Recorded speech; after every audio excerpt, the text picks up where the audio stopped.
जय श्री राम। सुलभ सिद्ध सब प्राकृत हो, राम कहत सुजुम हाथ। राम प्राण प्रिय भरत कहो, यह न होए बड़े बात।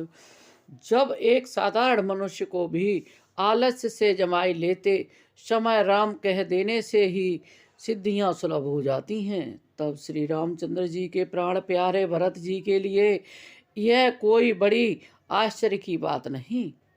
इस प्रकार भरत जी वन में फिर रहे हैं। उनके नियम और प्रेम को देखकर मुनि भी सकुचा जाते हैं। पवित्र जल के स्थान, पृथ्वी के पृथक पृथक भाग, पक्षी पशु वृक्ष तृण घास पर्वत वन बगीचे सभी विशेष रूप से सुंदर विचित्र पवित्र और दिव्य देखकर भरत जी पूछते हैं, और उनका प्रश्न सुनकर ऋषि राज अत्रि प्रसन्न मन से सबके कारण नाम गुण और पुण्य प्रभाव को कहते हैं। भरत जी कहीं स्नान करते हैं, कहीं प्रणाम करते हैं, कहीं मनोहर स्थानों के दर्शन करते हैं, और कहीं मुनि अत्रि की आज्ञा पाकर बैठकर श्री सीता जी सहित श्री राम लक्ष्मण दोनों भाइयों का स्मरण करते हैं। भरत जी के स्वभाव प्रेम और सुंदर सेवा भाव को देखकर वन देवता आनंदित होकर आशीर्वाद देते हैं। यूं घूम फिरकर 2.5 पहर दिन बीतने पर लौट पड़ते हैं और आकर प्रभु श्री रामचंद्र जी के चरण कमलों का दर्शन करते हैं। भरत जी ने 5 दिन में सब तीर्थ स्थानों के दर्शन कर लिए। भगवान विष्णु और महादेव जी का सुयश सुंदर यश कहते सुनते यह 5वां दिन भी बीत गया। संध्या हो गई। अगले 6ठे दिन सवेरे स्नान करके भरत जी ब्राह्मण राजा जनक और सारा समाज आज उठा।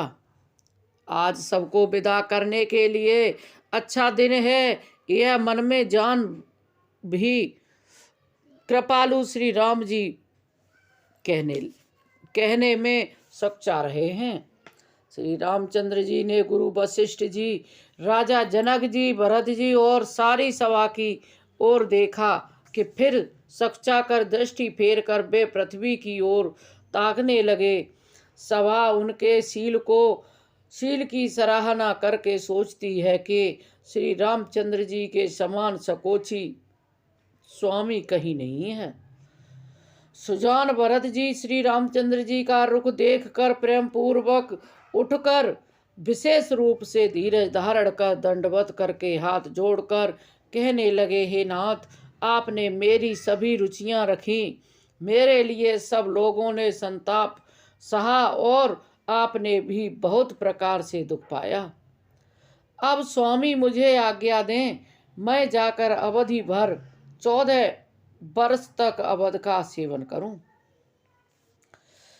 जेहि उपाय पुण्य पाए जनों, देखे दीन दयाल। सो सिख दे है अवध लगे, कौशल पाल कृपाल। हे दीन दयाल, जिस उपाय से यह दास फिर चरणों का दर्शन करे, हे कौशलाधीश, हे कृपालु, अवधि भर के लिए मुझे वही शिक्षा दीजिए। हे गुसाई, आपके प्रेम और संबंध से अवधपुरवासी कुटुंबी और प्रजा सभी पवित्र और रस आनंद से युक्त हैं। आपके लिए भव दुख जन्म मरण के दुख की ज्वाला में जलना भी अच्छा है, और प्रभु आपके बिना परम पद मोक्ष का लाभ भी व्यर्थ है। हे स्वामी, आप सुजान हैं सभी के हृदय की, और मुझ सेवक के मन की रुचि लालसा अभिलाषा और रहनी जानकर, हे प्रणतपाल, आप सब किसी का पालन करेंगे, और हे देव, दोनों तरफ को और अनंत तक निभाएंगे। मुझे सब प्रकार से ऐसा बहुत बड़ा भरोसा है, विचार करने पर तिनके के बराबर जरा सा भी सोच नहीं रह जाता। मेरी दीनता और स्वामी का स्नेह दोनों ने मिलकर मुझे जबरदस्ती ढीठ बना दिया। हे स्वामी, इस बड़े दोष को दूर करके संकोच त्याग कर मुझ सेवक को शिक्षा दीजिए। दूध और जल को अलग अलग करने में हंसनी की सी गति वाली भरत जी की विनती सुनकर उसकी सभी ने प्रशंसा की। दीन बंधु सोने बंधु के बचन दीन छलहीन, देश काल अवसर सरिस बोले राम प्रवीण। दीन बंधु और परम चतुर श्री राम जी भाई भरत जी के दीन और छल रहित वचन सुनकर देश काल और अवसर के अनुकूल वचन बोले। हे तात, तुम्हारी मेरी परिवार की घर की और वन की सारी चिंता गुरु वशिष्ठ जी और महाराज जनक को हमारे सिर पर जब गुरु जी मुनि विश्वामित्र और मिथिलापति जनक जी हैं, तब हमें और तुम्हें स्वपन में वे कलेश नहीं है।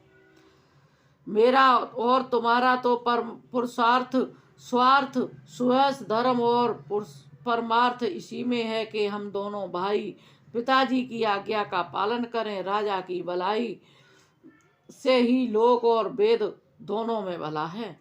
गुरु पिता माता और स्वामी की शिक्षा आज्ञा पालन करने से कुमार्ग पर भी चलने से पैर गड्ढे में नहीं पड़ता, पतन नहीं होता है। ऐसा विचार कर सब सोच कर अवध जाकर अवध भर उसका पालन करो। देश खजाना कुटुंब परिवार आदि सबकी जिम्मेदारी तो गुरुजी के चरण रज पर है। तुम तो मुनि वशिष्ठ जी माताओं और मंत्रियों की शिक्षा मानकर तदनुसार पृथ्वी प्रजा और राजधानी का पालन कर भर करते रहना।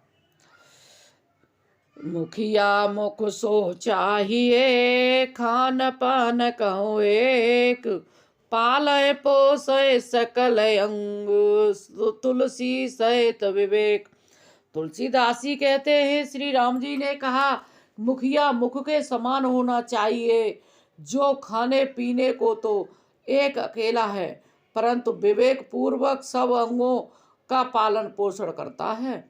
राजधर्म सर्वस्व भी इतना ही है जैसे मन के भीतर मनोरथ छिपा रहता है।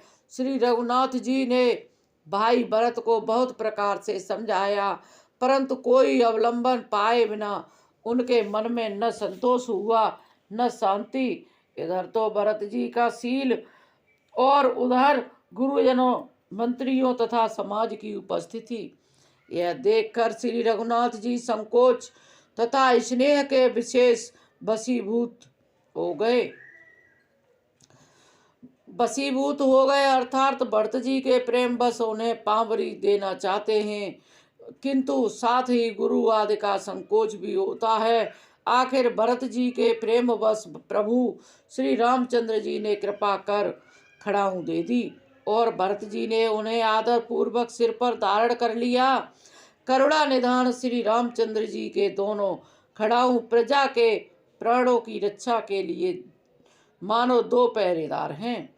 भरत जी के प्रेम रूपी रतन के लिए मानो डिब्बा है और जीव के साधन के लिए मानो राम नाम के दो अक्षर हैं।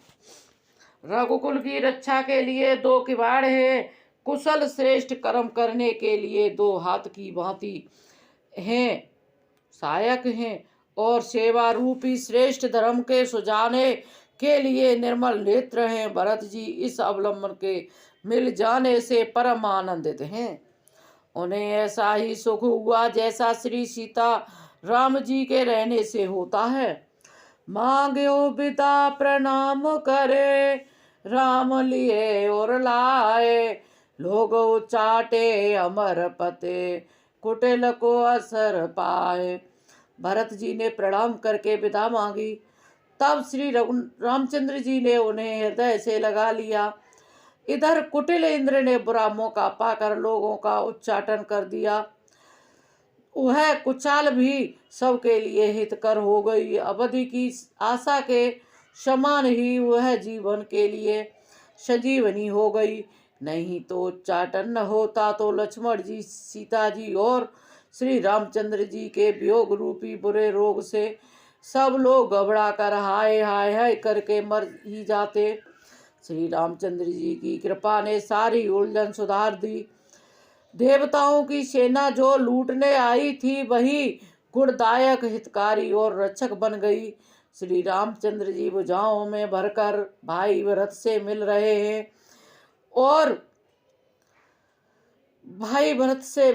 हैं और श्री रामचंद्र जी के प्रेम का वह रस आनंद कहते नहीं बनता। तन मन और वचन तीनों में प्रेम उमड़ पड़ा। धीरज की धुरी को धारण करने वाले श्री रघुनाथ जी भी धीरज त्याग दिया। वे कमल सदृश नेत्रों से प्रेम आंसुओं का जल बहाने लगे। उनकी यह दशा देखकर देवताओं की सभा समाज दुखी हो गई। मुनिगण, गुरु वशिष्ठ जी और जनक जी सरीखे धीर धुरंधर, जो अपने मनों को ज्ञान रूपी अग्नि में सोने के समान कस चुके हैं, जिनको ब्रह्मा जी ने निर्लेप ही रचा और जो जगत रूपी जल में कमल के पत्ते की तरह ही जगत में रहते हुए भी जगत से अनासक्त पैदा हुए। तेओ बेलो के रघुबर भरत प्रीत अनूप अपार, भय मगन मन तन वचन सहित विराग विचार। वे श्री रामचंद्र जी और भरत जी के उपमा रहित अपार प्रेम को देखकर वैराग्य और विवेक सहित तन मन वचन से उस प्रेम में मगन हो गए।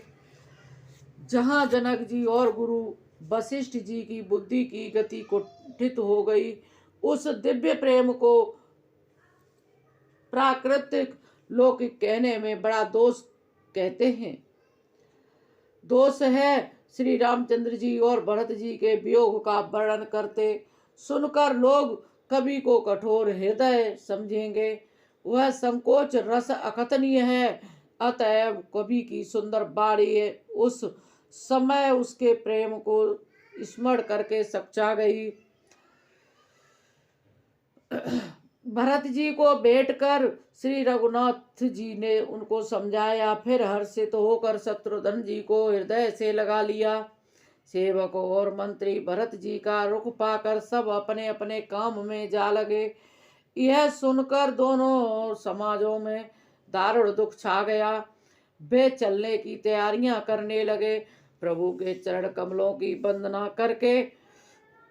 वंदना करके तथा श्री रामचंद्र जी की आज्ञा को सिर पर रखकर भरत शत्रुघ्न दोनों भाई चले। मुनि तपस्वी और वन देवता सबका बार बार सम्मान करके उनकी विनती की। लखन आए बेटे प्रणाम करे, सिर धरसी अपद दूर, चले सप्रेम आशीष सुने सकल सुमंगल मूर। फिर लक्ष्मण जी को क्रमशः भेंट कर तथा प्रणाम करके और सीता जी के चरणों की धूलि को सिर पर धारण करके और समस्त मंगलों को मूल आशीर्वाद सुनकर वे प्रेम सहित चले। श्री राम जय श्री राम।